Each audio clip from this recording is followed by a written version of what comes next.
మావోయిస్టులకి నిన్న 3 అతిపెద్ద దెబ్బలు తగిలాయి మొత్తంగా. ఒకటేమో ఎన్‌కౌంటరు. ఎన్‌కౌంటర్‌లో 10 మంది చనిపోయారు. అందులో central committee member modem Balakrishna గూడా ఉన్నాడు. అది కాకుండా ఛత్తీస్‌గఢ్‌లో ఈ 3 కూడా ఛత్తీస్‌గఢ్‌లోనే జరిగాయి. ఛత్తీస్‌గఢ్‌లో నారాయణపూర్ దగ్గర 16 మంది మావోయిస్టులు సరెండర్ అయిపోయారు. ఒక్కొక్కరికి 50,000 ఇమ్మీడియేట్‌గా పోలీసులు డబ్బులు కూడా ఇచ్చారు.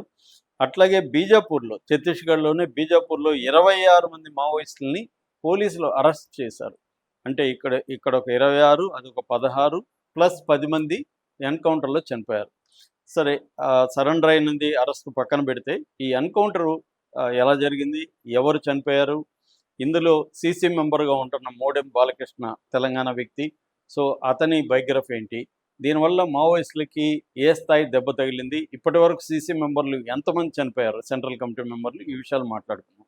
అంటే మావోయిస్ట్ పార్టీ నిర్మాణాన్ని గురించి నేను అనేక సార్లు చెప్పాను. ఇందులో అత్యున్నతమైన నిర్మాణం ఏదంటే సీసీ అంటారు, సెంట్రల్ కమిటీ.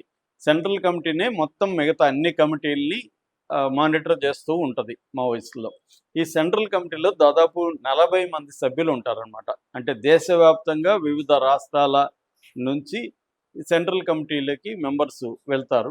ఇందులో ప్రధానంగా వీళ్ళ ఉద్యమమే ప్రధానంగా 18 జిల్లాలు, అందులో కూడా ప్రధానంగా 6 జిల్లాల్లో ఉంది. 6ట్లో 4 జిల్లాలు ఛత్తీస్గఢ్, మహారాష్ట్ర, ఒరిస్సా. ఇది ప్రధానంగా వాళ్ళ ఉద్యమం జరిగే ఏరియాలు. వీటిని దండకారణ్యం అంటారు. మొత్తం 6 రాష్ట్రాల ప్రాంతాన్ని దండకారణ్యంగా పిలుస్తారు. ఇది బంగ్లాదేశ్ అంత వైశాల్యం ఉంటుందన్నమాట. ఇక్కడే వీళ్ళ ఆపరేషన్స్ ఎక్కువగా జరుగుతుంటాయి.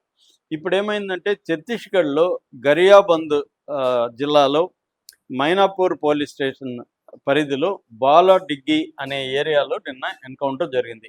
అంటే పోలీసులు ఇక్కడ ఏంటంటే 3 రకాల పోలీస్ ఫోర్సెస్ దీంట్లో పాల్గొన్నాయి.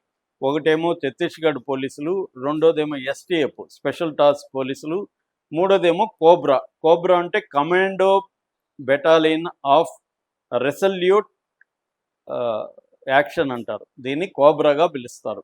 ఈ కోబ్రా పోలీసులు, కోబ్రా డిపార్ట్మెంట్, ఈ 3 పార్టిసిపేట్ చేయి. వీళ్ళకి ఆల్రెడీ ఇన్ఫర్మేషన్ వచ్చింది. కొద్ది రోజుల నుంచి వీళ్ళు నిఘా పెట్టారు. ఈ నిఘాలో వీళ్ళకి ఇక్కడ పెద్ద టాప్ మావోయిస్టులు ఇక్కడ ఉన్నారనేది ఇన్ఫర్మేషన్ వచ్చింది. ఇదంతా కూడా నేను పోలీసు వెర్షనే మాత్రమే చెప్తున్నా, ఎందుకంటే మావోయిస్ట్ వెర్షన్ ఇంకా బయటికి రాలేదు. ఎప్పుడైనా కూడా మనం ఒక వెర్షన్ని కంప్లీట్గా నమ్మలేం. పోలీసులు జనరల్గా ఒకే కథ 30-40 ఏళ్ళ నుంచి సేమ్ స్టోరీ చెప్తుంటారు.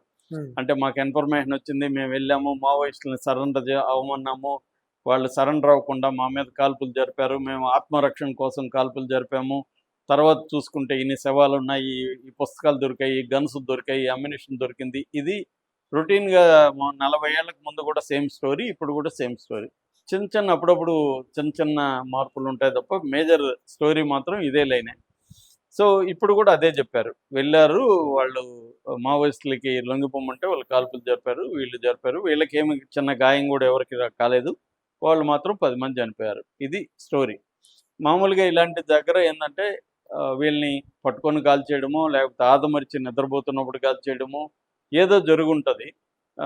ఒక్కోసారి వీళ్ళకి ఫుడ్డు తీసుకెళ్లే వాళ్ళని బెదిరించి వాళ్ళ దగ్గర మత్తు మందు కలిపి వాళ్ళకి ఫుడ్ పంపించడం, ఇలాంటివి రకరకాల పద్ధతుల్లో చేస్తారు. ఇక్కడ యుద్ధం అంటే ఇంకా న్యాయం ఉంది ఏం లేదు, గెలుపు ఓటమే కాబట్టి ఇక్కడ మావోయిస్టులు ఏదో ఒక పద్ధతిలో 2026 మార్చి 31 లోపల తుద్దుముట్టిస్తామని అమిత్ షా అనేక సార్లు ప్రకటించాడు.